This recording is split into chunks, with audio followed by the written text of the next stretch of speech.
And we're live. Yeah. What's good, people? It's your boy Icarus Gray. And it's your homeboy Wordplay TJ. And this is the No Rhyme No Reason podcast, where we talk about everything. Everything for no reason at all. And we're live. Yeah. What's good, people? It's your boy Icarus Gray. And it's your homeboy. I don't want to be here right now. But this is the No Rhyme No Reason podcast, where we talk about everything. Everything for no reason at all. We back? We back. Yeah. Thank you. That's your line. That's the one I forget. I think We I back? forget. We back. Yeah, because I haven't used it. I didn't use it last week. That's weird. I remember the other stuff, but you know. Yeah. Well, anyway, everybody that's on the YouTubes, be sure to subscribe to this channel. Be sure to like, comment, do all that stuff. Yeah, everybody on the audio do the same over at Wordplay TJ on YouTube. Yeah, your mom's. Whoa. Join us on Patreon, starting at $1 a month. Goes all the way up to $50 a month for exclusive things. That would be merchandise, live events, and things of that nature. Be an underdog. Yeah, so be sure to join us on Patreon. We got 2 patrons right now. We need at least 344 more in order to God, I almost spit out my Coke. in order to quit our jobs. Got a comment about any of the topics discussed today? We'll read them on the show. You can also send us your problems. It's going to be an interesting one. Send us your problems for a new segment called Unwanted Advice. We still haven't had any problems sent to us yet. So, yeah, go ahead and do that. Email them to nrorpodcast@gmail.com. And on top of that, we got an audience survey. Hey, I need to get down to that. Wait. We don't have any script for that. Oh, So, well, guys, we need to know more about our audience. Please fill out our survey with the link in the description. You can find that link down below. yeah, it's too many words to even start rambling it off. We need to know who you are, whether you're black, white, Asian, male, female, whether you're a robot, alien, any of those statistics. We just need to know that stuff so we can start to tailor this podcast a little better to the listening audience. Ordeal. I'm going to turn this up just a bit. Cracking us up. I think that's all the announcements. I think that's all the beginning announcements. Okay, let's get into the first thing. Let's dive into this. Let's do the first thing here. What is the first thing here? Only one of us. Well, hold on. Game of Brews. We'll do that officially after the show. I had to do my last unique. Can't remember how I did it last time. Delivering. You always leave the dot out of my name, and I've rebranded. Oh, I do. Yeah. It's T.J. T.space.J. I'm used to what I call you. Mama call you DJ. My mom calls me Terry. Bro. Like that. Don't do mama like that. Why not? Don't do mama like that. Don't do mama. Why not? I mean, it's factual, but don't do mama like that. True statement. Anyway, first impressions of Pokemon Legends Arceus. Give them to me. I ain't got it yet, but I'm getting it later today. You said no spoilers, right? No spoilers. So we're not going to be low to the ground. What? Spoilers on the back of the car. They push. Man, you know what? Listen, guy. I know we're in one of them like West Coast driving or West Coast cars. Cars on the West Coast is more so what I'm trying to say, not West Coast driving. They're all Evos and Hondas. Hey, I got a Lancer. I want an Evo though, so bad. So my first impressions of this game is it sucks. No, I was kidding. That's a terrible hot take. No, it's actually quite pleasing. It reminds me of my yesteryears in 1996, where I first opened up Pokemon Red on Christmas Day, and if I murder him, this is the evidence.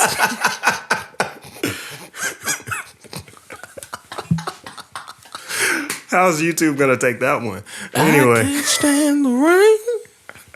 Sorry, inside joke. Or something was doing that. Oh, I didn't know. Can you go shot? Frame. You got your own frame. Anyway, first impressions. Yeah. Yeah, so it reminds me of that elementary school time, Pokemon Red. I open up the thing. I idiotically chose Venusaur. Whoa. Hold on now. We're not gonna do shots at the only pick you should be making first gen. Nah. You should like everybody knows. Well, all right. So I take it this way. Easy mode is definitely What? Easy mode is definitely Charizard. No. Easy mode was Venusaur. Easy mode is Charizard. Guaranteed. Hands down. Yeah. I mean, the difficulty spike is definitely Because of its level speed and like it's just you don't have as many type advantages at that point. No. I don't think so. Well, Venusaur or Bulbasaur picking. I mean, you got Brock first. Yeah. Then so you got Misty. Yeah, you could sweep the first couple gens, but then it starts to get difficult from there.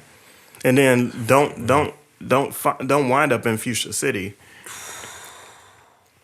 And your Venusaur is gonna get knocked the fuck out. I mean, I didn't because I was a OG. You feel me? You feel me? Anyway, so Tell folks your starter. well, I was about to get to that. Right. Speaking of Venusaur and grass types, my starter is Rowlet. I enjoyed Rowlet in Sun and Moon. Sword and Shield. Sword and Shield. Wait, no, Oh, Sun and it's Moon. Sun and Sorry, Moon. my bad. What's wrong with you, man? Oh man, I am. Just jump out that window. It's my window. Like, come on now. True that. What's wrong with your Pokemon knowledge? Good luck with that, bruh. That was late, but all right.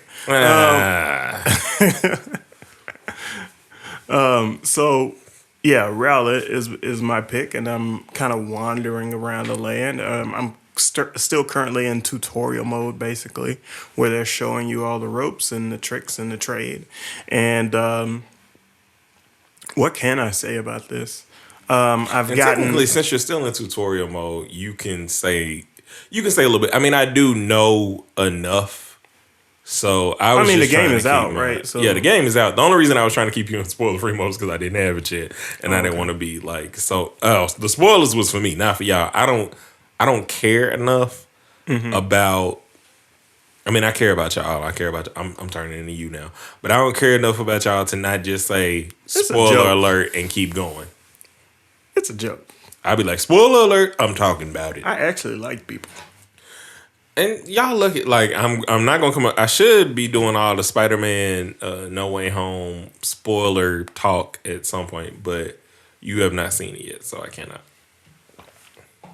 Word. So,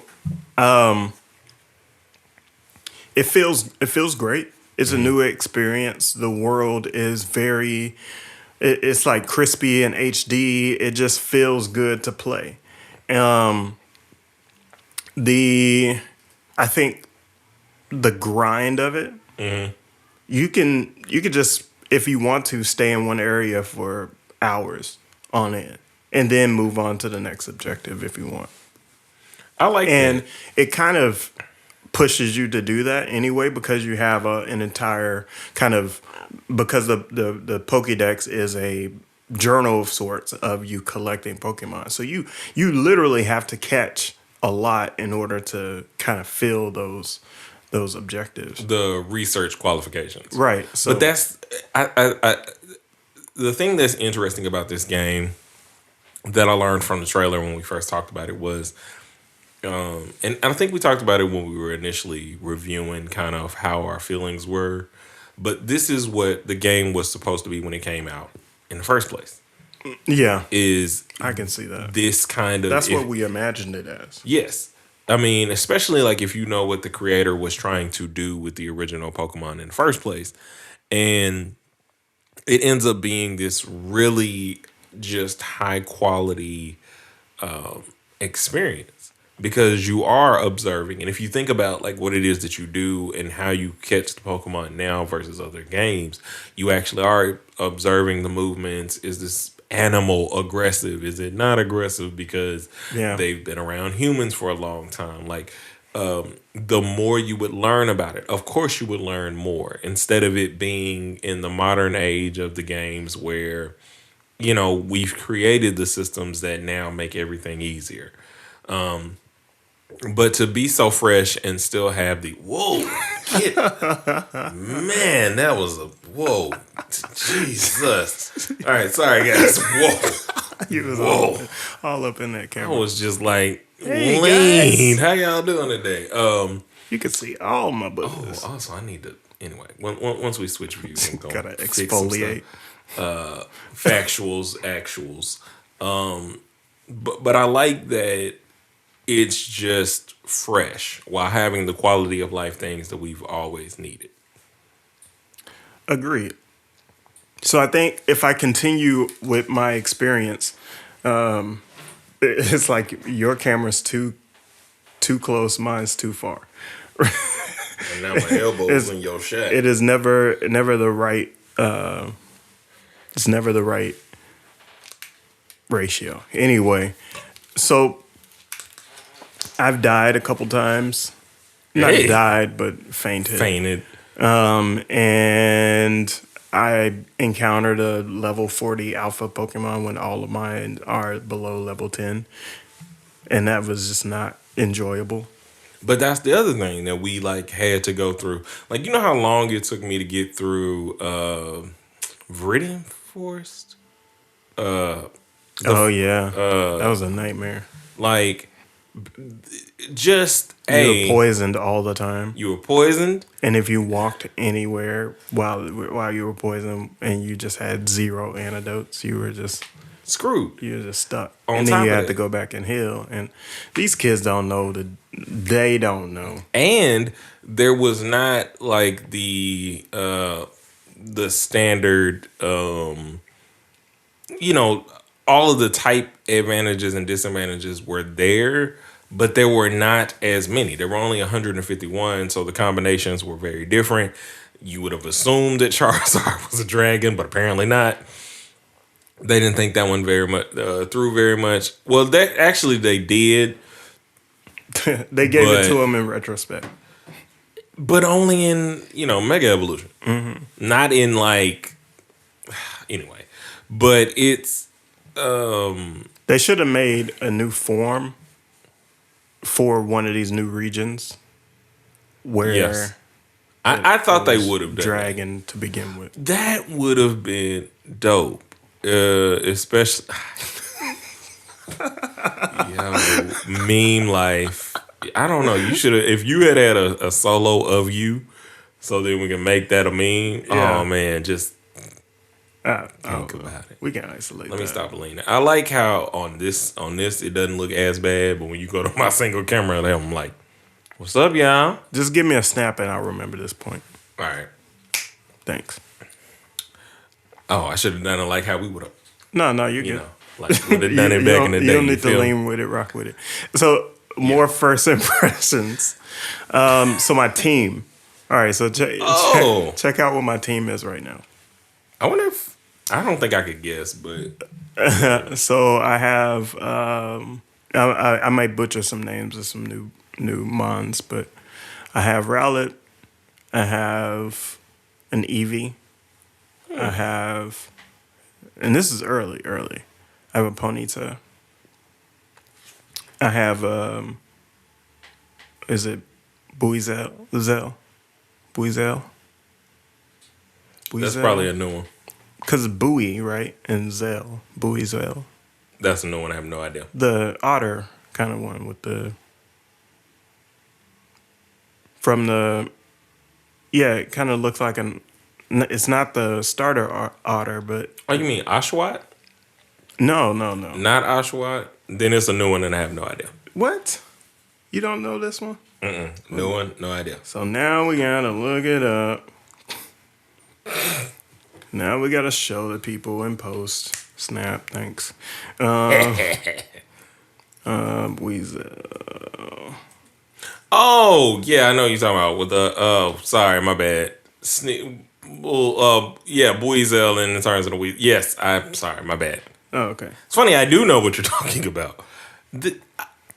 Yeah, my bad. I do know all of these Pokemon that I've seen so many times. So how many was that? So Rowlet, Buizel, Ponytail. Oh, you got a full 6? Yeah. That quick. Shinx? I have a Shinx.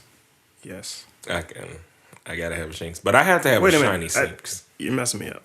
Rowlet, Buizel, Ponytail. Eevee, Ponyta, Shinx, and we're live. I can't remember number I like 5. what you did there. I like that. I mean, I can't remember. Oh, it's a Starly. Oh, Yeah, that's so funny. Look, that's my 6. Well, I can't wait to see what my composition is going to be. Shinx is definitely going to be on there, and I'm definitely going to shiny hunt. Yeah, Because Shinx technically was my first shiny Pokemon that I caught.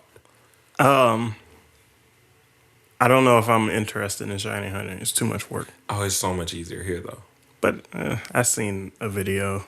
Like It's still a lot of here, I feel like it should be easier because you're not wasting. Like I had to waste hours. The lowest is like a 1 in 128 chance. So like, that's way better than what it used to be. Of course, it's way better. But I'm just Wait for this game, or I'm just not interested in catching 128 of anything. Listen. I need that gold Shinx. So It does nothing. It's literally that is the one thing that I think is the most amazing about shinies in general is it is just a color swap. It doesn't make it better. It's not like you got the ultra rare version of anything. It's just good. But I'm glad that you're enjoying it. Next week we'll have because y'all know how obsessively I do things. So next week it'll be But yeah, but like I also have a Drifblim, hey. and I don't know if I want to add it to the team or not. I have a Geodude as well, so I'm just kind of deciding what the makeup of my team is going to look like. I haven't figured that out yet. I might want to go and like wash out that Rapidash again, so I might bring the Geodude with me to do it. And you still have range in your Eevee because I think Eevee, as far as I know, all the evolutions are available. I think I'm pretty confident I'm going to need an Ice type, so I'm wondering if I should go in that direction with my Eevee or Dark type. Glaceon is a bit of a glass cannon kind of thing. I don't know if that's changed in this game specifically because of the different fighting styles that are available. So maybe they make certain Pokemon more viable. We can do that as an anime plot. Nice. As the next one. Like so what he's pointing at, you go. Well, I have to go. It's funny. It's funny. Wait. Hold on. We gotta keep moving. We gotta keep moving. All right. We'll talk about it during anime plots when I start guessing it. Yeah. You ain't getting this one. Ample bosom. Anyway. Whoa. Oh, that's what you were pointing at. Sorry.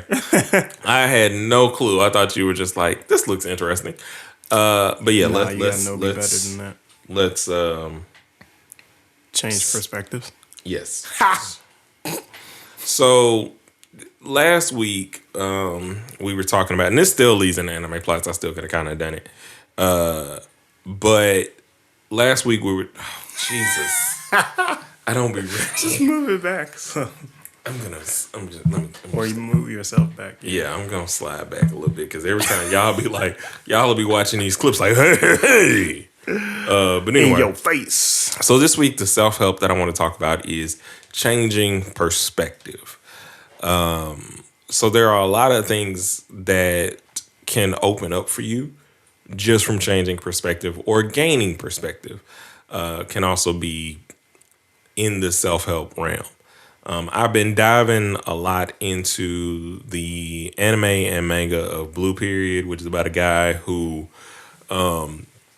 learns art, basically, and finds a passion for it. He's a second-year high school student who decides that he wants to go to the premier school in, well, it's not a premier school, but it's a public school in Japan, Tokyo Arts and University. And what ends up happening with this is you start to kind of learn different perspectives. And what made me want to use this and kind of like talk about the perspective changes is art in and of itself. So a lot of times for us, we may look at, oh, so rude. We may look at art. I hate you. So rude. Oh wow. We're gonna okay. The pressure. Oh man. Oh god. Oh shoot. The words. Oh man. The pressure. No. I ran out of time. But anyway. Yo, I thought about that gag last week, and I was just like, I can't wait. Oh my gosh. I cannot. I feel like you're gonna do this to me quite often. Yeah, man. I just I like it. It's not a bad thing. No, it's just hilarious. And I was just like, man, people need it. They need it short and sweet. Oh well, the short and sweet of it is, art is something that you continuously have to change your perspective on. So if you're someone who does not like art, right? You might look at a piece and be like, well, I could do that. And you've made it very plain. But like for the time frame, that might have been the most exquisite thing in the world. Exquisite. And nobody else could do it. Nobody else knew how to do it. But because it was done so much because of this person, now it's the norm or whatever. But as I reach into your frame. But you're talking, but the camera's on me. Yeah. Anyway. But changing perspective.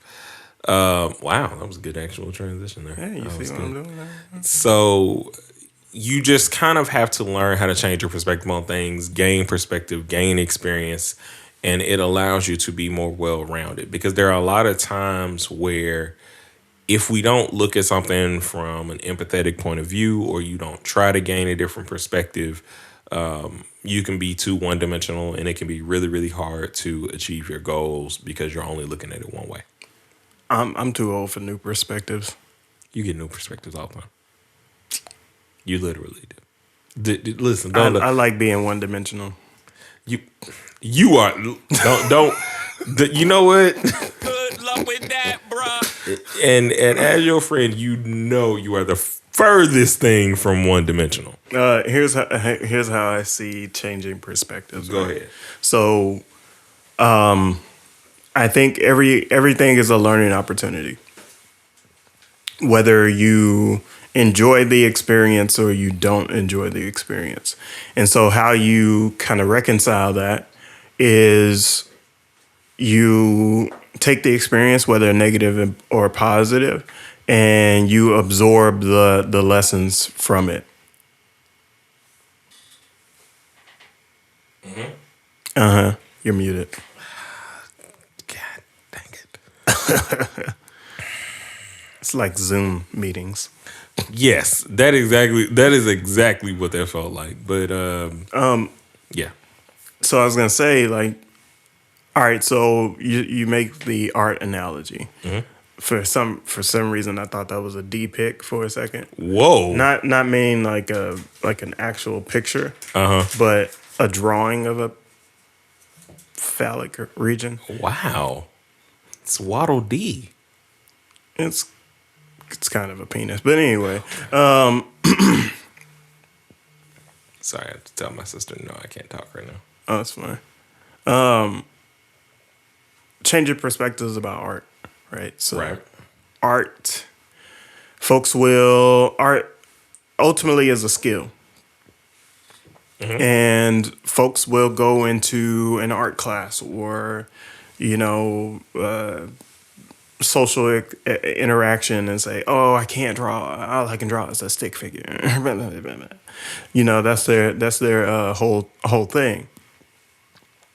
Let's take that back, because the rudimentary parts of a stick figure is the skeleton of an actual figure. You see what I'm saying? Right. So they're building blocks. So if you can draw a stick figure, you have the basics down. Now you need to know what the proportions of that stick figure should be. Right. Now you need to know how to draw a few small circles, right? Now you need to know how to orient those other shapes and layer other shapes on top of that figure or that stick figure, because your stick figure is your skeleton, so to speak. And then you draw different muscle forms. And so everything shapes.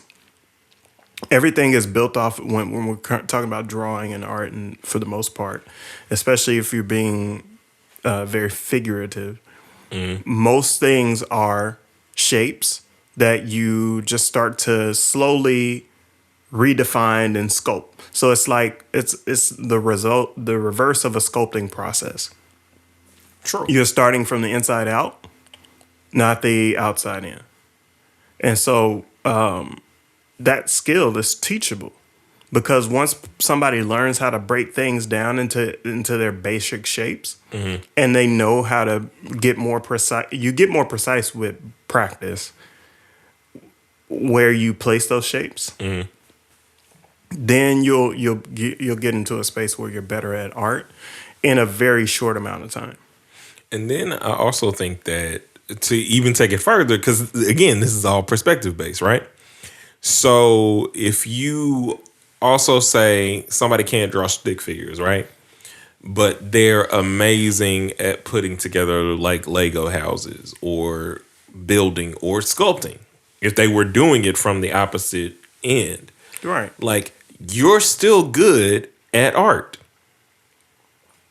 And you can like the perspective wise of making it like, because you can't do something that you're somehow not this. Yeah, and I think that's the difficult part about it, is that people put themselves into boxes based off of their lack of skill or unwillingness to even grow in the skill, right? Or learn that they have it. Because sometimes a perspective change is like he was saying, if you know how to draw circles, triangles, squares, and every other shape, oh my, you can learn art, because the perspective changes in the sense that that's all you're working with. Yeah. Cooking is another example. All you're working with is heat and taste. That's it. If you break it down to no matter what it is that you think you can or cannot cook, you are working with heat and flavor composition. Right. So most of the time when people are cooking, they mess themselves up. Yes. With impatience or A doubt a lack of recognition of like how much heat they're using, a lack of basic recognition of how different things combine and chemically work with one another. So it's one of those things where it's really, really important to just kind of step outside of your box, learn something new, and take whatever you need from it. Yeah, it's don't go glass half full or glass half empty. Go, there's water in a glass. Speaking of, and you can either look at the glass and figure out, like, there's a lot of different things. Like, I think in that in that way of half full, half empty, we always singular it or make it so small. Whereas, it can be, you can pour the glass out. You can pour what you think is left out. You can fill that back up. And that's just to further push the positivity of everything and the fact that it is how you view things, and the things that you view as completely difficult, just break them down, look at them from a different angle, and you'll be able to succeed. Word up. So we got an ad break. And I keep pressing the wrong button. This episode is brought to you by Amazon Music Unlimited. If you're already an Amazon customer, it only makes sense to gain access to 70 million songs. So even if you're not an Amazon customer, it also makes sense. So listen to on-demand music via any device with no ads, just like this one. You can even listen to this podcast, No Rhyme or Reason, on Amazon Music. So subscribe for at least $7.99 a month and go get down to the end. So subscribe starting at $7.99 per month. Go to getamazonmusic.com/WPTJ to sign up. Hey, somebody actually does this. One stumble compared to last week. Y'all hear the ad. I be working. But now It was hilarious. it was perfect voluming. And now we're doing anime plots. Whether or not Wordplay TJ can guess the anime plot. And this week is Outlaw Star. Why do you keep singing? I don't know. I don't know what made me want to sing it this week. But this week we are discussing Outlaw Star. You have your video, or stupid. You have your picture. And tell me what you think this is about. This is as deep as we've gotten into this. We really got song. we really got to work on these slides here, We need a or these sounds here. yeah. We need a yeah. I'm sorry, guys. That's gonna be an abrupt cut because I'm Just like, fade it out and then cut it.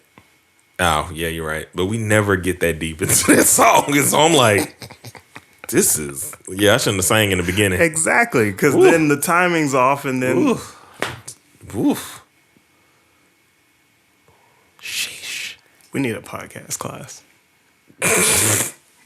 We're terrible at this. Absolutely. Jack shit horrible.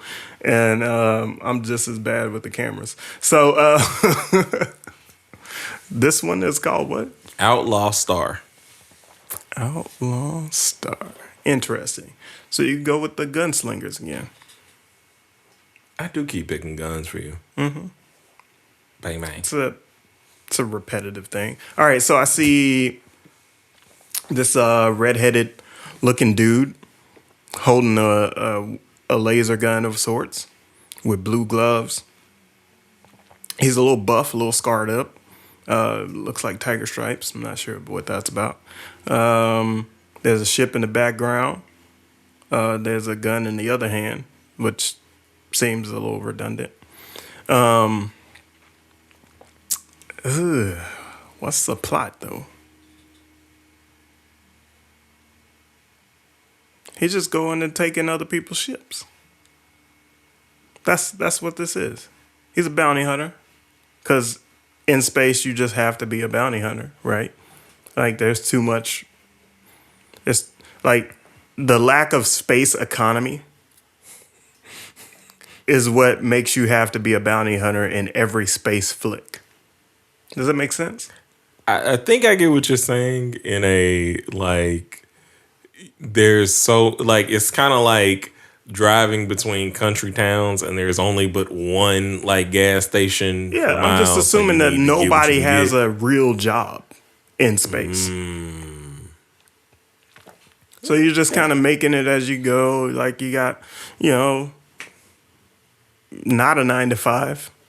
And so if you're in space, you're more than likely to be a bounty hunter or poor. There's no, Yo. there's no in between.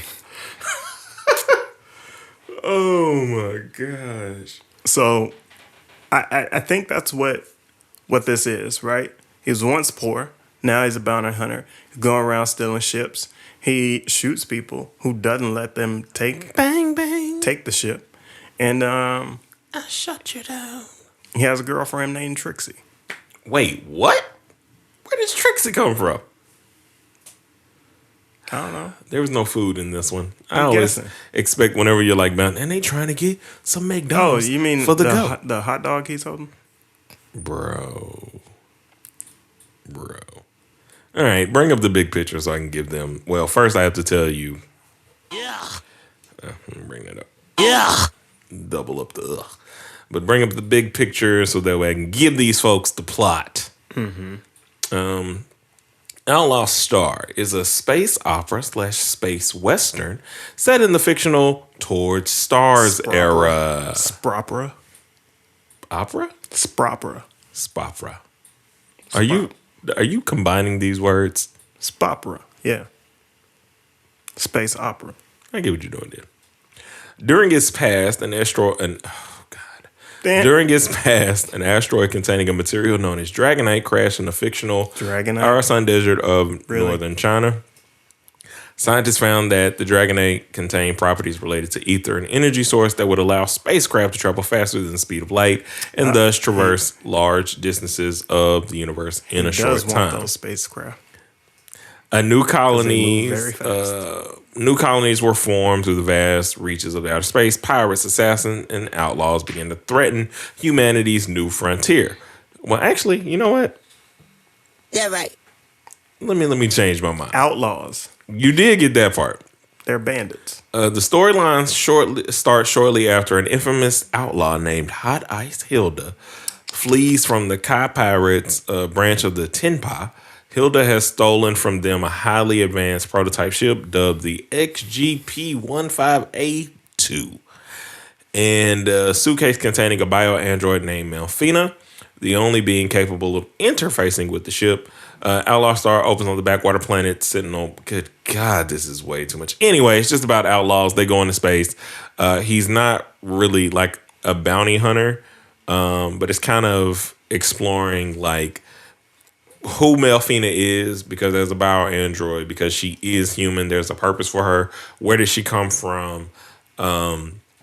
There's huge, exploration of a lot of really, really great themes, and it's just a really well executed anime. He does not use a laser gun, though. Why not? Why is he holding one? He is old school, and so he still has bullets. So it's really like a revolver, but it's like a advanced revolver. Revolver. Schmavolver. Schmavolver? Schmavolver? But it's really, it's beautiful. It's executed well. I think the characters are really dynamic. It's one of the Toonami classics, which at this point I was like, I feel like you would start to get some of these, but I was like, he never watched this one. This is easy. Like I can Toonami you to death. I was done. You brought this in, but I was done. Fine. I'm done writing my answer, Mr. T. Beck. Rest in peace. I hate you.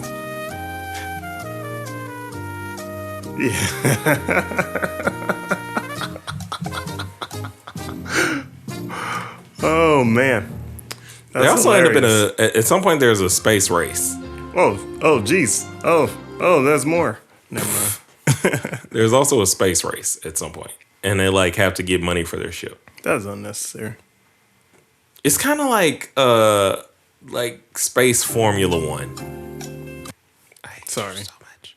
That was an accident. It wasn't. It was intentional. Now, let's get to our main topic of today, which is, what is school all about? And I wanted to ask you this and kind of interview you from a teacher's perspective. Okay. A lot of times I know that. How many questions are there?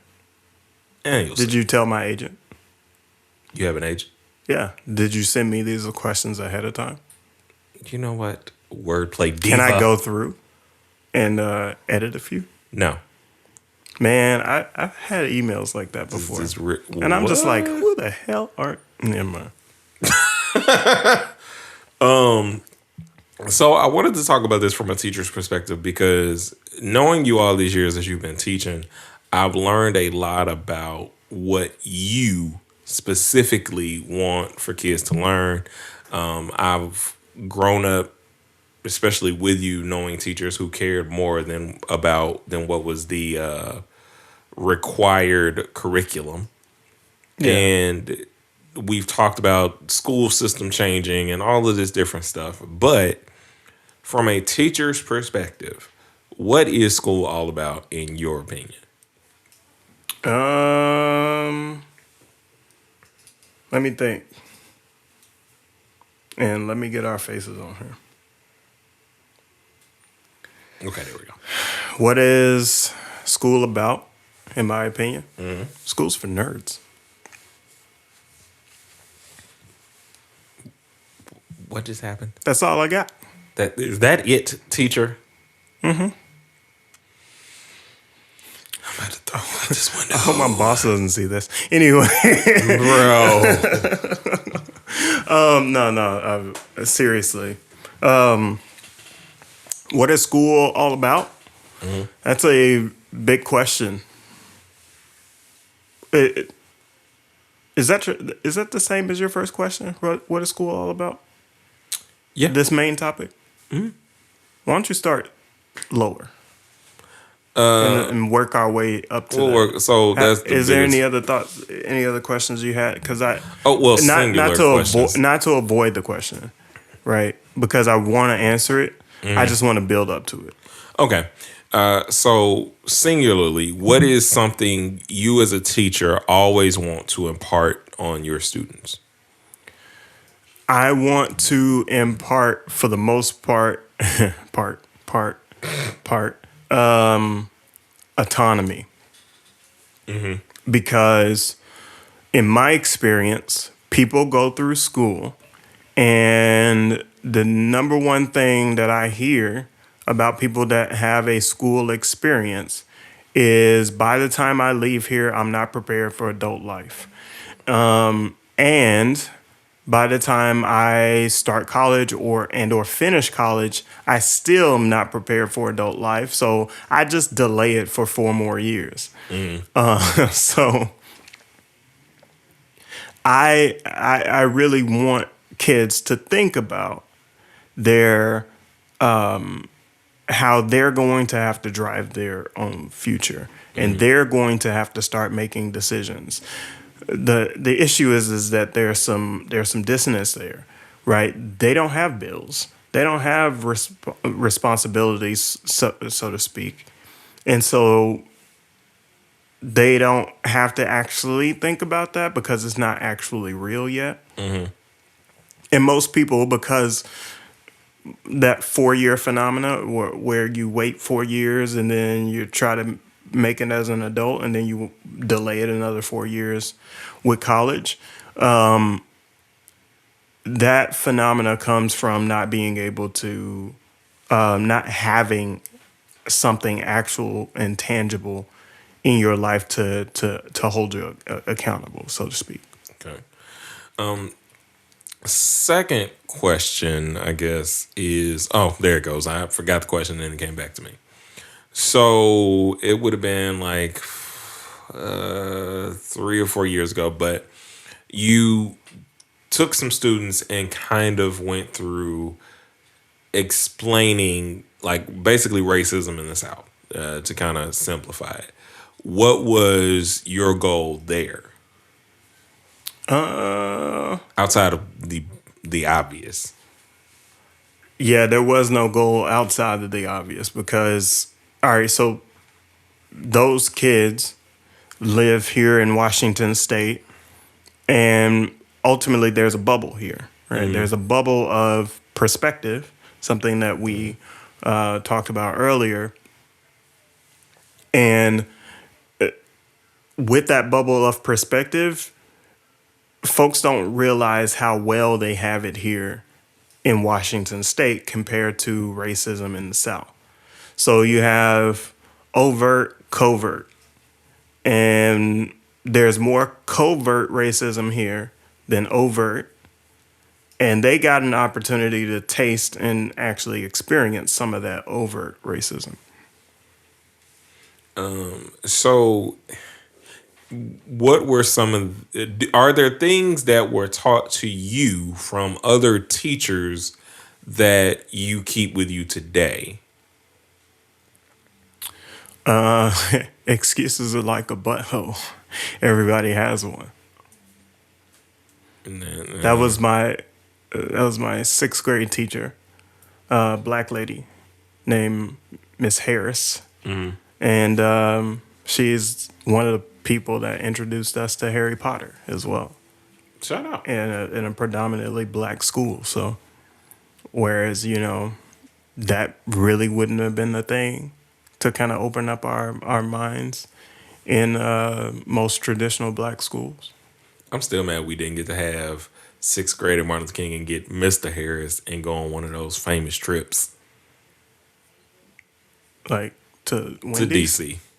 Oh, Basically, DC and Atlanta. They also went to Atlanta one year. oh, I couldn't afford none of that. I couldn't either, but still wanted to go. There's like $1,000 deposits and stuff. So the other, I guess I can talk about certain things from my perspective. One, what I got from one of my teachers was keep it simple, stupid. Shout out to Mr. Foster. That was to kiss it. That's the first time I'd ever heard that. And that made things. That's why I played easier. the Jeopardy thing. Yeah. That happened. I also learned a lot from Miss McAdoo, and I was talking about this the other day. Shout out to the 2019 Teacher of the Year, Stacy McAdoo. Shout out. But a lot of what I learned from her that she imbued in us was communication was a class everybody had to take, but it never felt like that with her. It felt like she specialized in bringing out what made us special. Well, she knew that communication wasn't a Eurocentric thing. Yes. Right? And people communicate in various different ways across the globe. And so one way of communicating isn't an effective way to teach communication. No, but also that communication is about identifying who you are to be able to communicate. And she put a lot into our gifts and things of that nature to where I see a lot of that in your teaching. I see a lot of that in Kanae's teaching. And that's a lot of kind of what the bigger question to me was about, because I know a lot of the time, especially in our conversations about school districts and, curriculum pushing and, trying to restructure this system that has been flawed for a very long time in terms of making, citizens, so to speak. And it was basically making factory workers and not making actual people. On top of the fact that we've just gone through 2 years of kids not having real social interactions and kind of realizing in a capsule how much 2 years can actually change the landscape of so many different things, Yeah, they socially regressed. Yes. And it was so quick that I think that teachers like you and teachers like Kanae, because of the way in which we've interacted with teachers, that school currently, they set these guidelines, so to speak, where it just seems really constricting. And especially I know it can seem constricting from a working perspective. But I think to crack the code or use the Rubik's Cube or whatever it is, however you want to solve it, Sudoku, crossword puzzles, don't matter. Both. Is eloquent to the skills that you have. is it about the kids? And you basically answered this at the beginning in the sense that it's about the adaptability of being ready to be an adult. And it's about the adaptability not only of being an adult, but understanding perspective. Yeah. So it's also about, it should be about mastery Yes. at the end of the day. And it's sort of a pick your own journey sort of thing, but we don't treat it that way. Right. Because of standardized testing, all these other things, right? Basically, kids should go to school and just taste what they like, what they don't like, what they're good at, what they're not good at. Understand that and find ways to compensate for those lack of some of those skills. Say, for example, you're not a great writer or communicator, but you communicate via song or art, right? So you still have to learn how to communicate. That's not going to be, but you know that you have that thing to work on. And so you just kind of double down on your art and then work on the other piece a little bit at a time. And also, I think you start to add more tools to your kit, and to even go deeper on the perspective aspect in terms of when you were talking about that, like that's a paradigm shift of communication. Because if you are really good at art and everything else, you would know how to. Well, most of the times you can kind of know how to explain what you like and what you don't like about the process, and that's a form of communication. It's just a lot of the times the examples are so standardized that it's really difficult for them to kind of connect, because it's like, well, I don't know anything about movies or games or whatever. Like what I do is one. The way school is designed is one size fits all. Yes. And that doesn't work for everybody. You have to go in, you have to pick your own bucket of skills and knowledge. And that doesn't mean that you go in there and, because you need to also be taught how to persevere through things that you don't necessarily want to do or be good at. Yep. You also have to be taught to be disciplined, right? So the reason why our economy works is even begrudgingly, people wake up, they go to work, they come home, and they rinse and repeat. But that's a disciplined skill. And in order to work for yourself or get out of that rat race, you have to put in just as much on a daily basis as you do into that employer's effort, like base. And if you don't do that, if you don't cultivate those skills in order for you to do it on your own, the discipline, the mastery of your own talents, and the willingness to do things that are new, it's a recipe for not being successful in life, so to speak. And that doesn't mean successful is some one size fits all generic term either. It's you won't hit the goals that you want to hit. No, and you won't know how to hit the goals. And also the adaptability of understanding where you are. I think a lot of the times we don't value the networking opportunities that rest in high school and college. Like a lot of people say, like later on in life, like they want to start a network, right? And the difficulty that is not, or that the wrong frame of mind that we have is, like you said earlier, we keep kicking the can down the road, right? So we get it in our minds that you have to be 35, 57, 89 to start a network. And you don't. You can build your network or whatever now, and then you're able to grow different things. You're able to learn different things about yourself. It's able to grow with you. You're able to reach people and kind of be in the midst of so many different kinds of people, whether it's high school, whether it's college, whether it's community college, whether it's going from high school to the workforce. There's a perspective appreciation of the fact that these are the times where you are essentially closest to the people. And I think especially closer to the demographics that you speak about, depending upon which school you go to. I know that certain schools can have, not as much diversity or whatever, but for the most part, or at least in certain situations, you still get a different feel of different people's upbringings, different people's circumstances, and things of that nature. I think it's school is also an opportunity to build your tribe. Yes. And choose your tribe wisely, right? Because those that are around you, if they're not as if they don't want the same things that you want or have some of the same values that you want, then you need to you really have to audit that. And it doesn't have to be like a perfect 1-to-1 ratio, right? So if somebody says you don't go to the gym, I knew that was coming. I saw you doing it. If you don't go to the gym like I do every day, then therefore you don't